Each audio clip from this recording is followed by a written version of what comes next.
నేను ఒకటి చూపిస్తాను, జస్ట్ చిన్న ఎగ్జాంపుల్గా. మీరు వచ్చేటప్పుడు ఇలా వచ్చారేమో,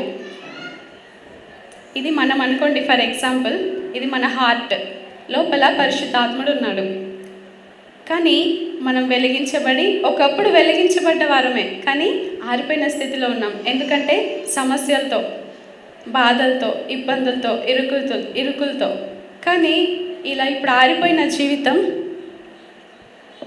ఇక్కడికి వచ్చిన తర్వాత మనం ఎలా మార్చబడ్డాము అంటే వెలిగించబడిన వారుగా మార్చబడ్డాం. హల్లెలూయా.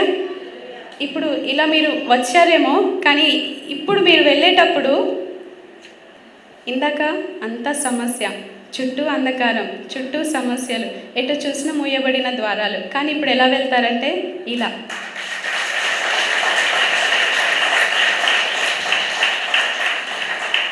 దేవుని నామానికి మహిమ కలుగును గాక.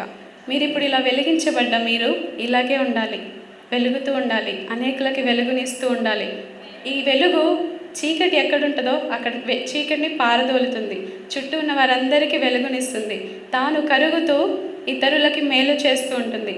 ఈ రోజున నా నా నా నా నా కోసం నా కోసం నా కోసం అనుకోకుండా ఇక నుండి ప్రజల కోసం, దేవుని కోసం బ్రతుకుదాం. హల్లెలూయా.